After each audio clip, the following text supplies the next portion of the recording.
11절에 보면은 악하지만이 나옵니다. 하나님과 비교할 때 모든 사람, 즉 친절한 부모라고 할지라도 악하다. 마태복음 19장 17절, 마가복음 10장 18절, 누가복음 17장 10절, 시편 14편 2절 3절입니다. 우리의 본성은 비록 악하지만 은혜로 말미암아 하나님의 자녀가 되었으며 구하는 것을 응답받을 수 있습니다. 좋은 것들은 누가는 좋은 것을 성령이라고 설명하고 있는데 좋은 영이라고 하기도 한다고 합니다. 여기에서는 물질적, 영적인 축복을 동시에 포함하고 있습니다. 로마서 8장 32절에 그렇게 기록되어져 있고 복수로 되어 있는 것은 하나님께서 성령을 통해 내려주시는 여러 가지 좋은 선물들로 볼 수 있습니다. 너희 아버지는 너희의 구하는 것에 응답하여 좋은 것들을 주심으로 그가 과연 너희 아버지시며 너희가 그의 자녀들이 됨을 증명한다는 뜻입니다.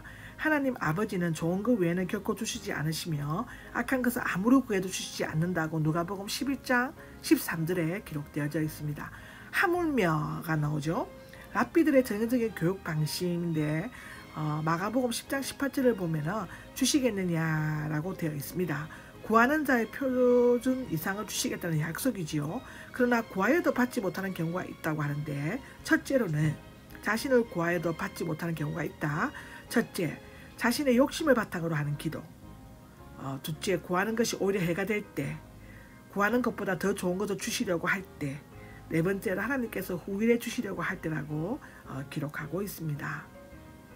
12절입니다. 그들에게 해 주어라 라고 기록되어져 있는데요. 이 구절은 기도하는 자의 태도를 말하는 것으로서 기독교의 황금률, 즉 The Golden Rule이라고 불립니다. 즉 하나님께 기도하여 구하는 자는 그와 같이 남의 요구에 응해야 된다는 것입니다. 우리가 하나님께 구할 수 있는 것은 그가 아버지가 되시기 때문이며 따라서 이웃도 한 몸 이룬 형제로서 마땅히 사랑해야 할 책임을 가지게 되는 것입니다.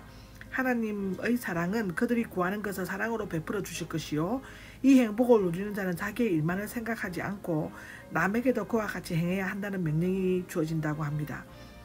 주지 않고서는 견딜 수 없는 마음, 이것이 구하는 자의 올바른 태도요 응답받은 자의 당연한 결과라고 성경은 기록하고 있습니다. 율법이요 예언자들인데 예언자들은 예언서들 즉으로 번역할 수 있습니다. 마태복음 5장 17절에 나오죠. 즉 구약 성경의 정신이 요약이며 대강령이라고 하는 것인데요. 예수님의 교훈 중에서 사랑은 구약의 대강령이라고 마태복음 22장 37절에서 40절에 기록되어져 있고 또는 예수님 자신이 구약의 완성이라고 마태복음 5장 17절에 기록하고 있습니다. 여기서는 남을 대접하는 것이 구약의 요약이라고 하셨는데 결국 이 모든 것을 종합하면 남의 경우를 자기의 경우처럼 생각하고 대접하는 것이 이웃을 내 몸같이 사랑하는 것이며 이것이 구약을 완성하신 예수님의 사랑의 대명령이라고 기록하고 있습니다. 13절을 보면 좁은 문으로가 나오는데요. 예수님께서 제시하신 황금률을 따라 사는 삶은 좁은 문과 길로 들어서는 것입니다. 그것을 하나님께 모든 것을 드리고 예수님께서 걸어가신 길을 따라 자기 희생과 자기 부정으로서 들어가고 걸어가는 좁은 문, 좁은 길이라고 합니다. 좁은은 비좁아로 바꾸고 있는데 이 말은 고난에서 비롯되었습니다. 제자들이 걸어가야 할 길은 온갖 박해를 무릅쓰고 걸어가야 할 고난의 십자가 길이라고 마태복음 16장 24절에 기록되어져 있습니다. 누가복음에는 이 말씀이 주여 구원을 얻는 자가 적으니까 라는 질문에 대한 답변으로 되어 있는데 들어가라는 부정가금 명령은 확실히 결단을 가지고 들어가는 것을 말하고 있다고 합니다. 좁은 문은 들어가면 비좁은 길을 지나 생명으로 들어가게 된다고 마태복음 5장 10절에서 12절, 디모데후서 3장 12절에 나옵니다. 넓고는 문으로 들어가면 널찍한 길을 지나 멸망으로 가게 된다. 칼빈은 기독교 강요 사파의 좁은 문과 넓은 문을 상징적으로 그려놓았는데 예수님은 자신을 문과 길에 비유하셨습니다. 요한복음 10장 9절, 14장 6절에 기록되어져 있습니다. 14절입니다. 이끄는이 나오는데 생명으로 이끄는이 나오죠. 문자적으로 질질 끌고 가다, 깨어내다, 벗어나게 하다. 부정가거시상은 문으로 들어가는 행동이 순간적인 찰나에 이루어짐을 나타냅니다. 이 좁은 문으로 들어가서도 생명회로 이르는 길은 역시 좁아지고 있습니다. 심판날에는 모두 이 좁은 길로 가려고 하기 때문에 역시 아무도 갈 수 없는 좁은 길이 됩니다. 그리고 좁은 문으로 들어가기에는 너무도 많은 죄의 짐을 지고 있는 자들에게는 오히려 넓은 문이 가장 편하고 좋은 문이 될 것입니다. 아멘. 15절입니다. 거짓 예언자들인데요. 사람은 좁은 길로 인도하지 않거나 이미 좁은 길로 가는 사람은 넓은 길로 인도하는 사람들을 말합니다. 거짓 선생, 즉 베드로후서 2장 1절에 나오고 거짓 사도는 고린도후서 11장 13절이라고 불리며 거짓은 교리나 생활 모두에 적용됩니다. 이 사실은 양과 일이 좋은 나무와 못된 나무의 두 가지 비유로 참과 거짓 예언자를 분간하고 있는데 전자는 본성, 후자는 결과를 비유하는 것입니다. 예언자의 활동은 구약시대에 있어서 활발하였으나 신약시대에 이르러서도 미온적이나마 명맥을 유지하고 있었습니다. 예를 들면 아가보와 빌립의 딸입니다.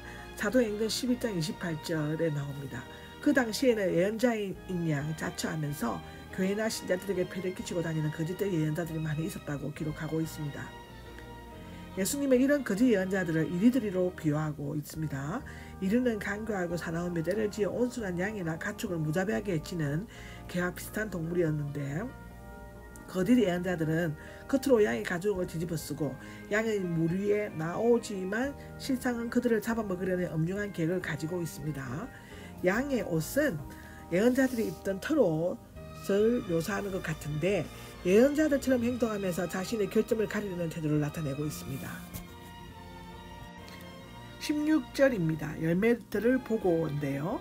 사실상 이러한 거짓 예언자들은 철저히 자신을 위장하기 때문에 정확히 분간하기는 매우 어렵지만 그 열매를 보면 확실히 알 수 있습니다.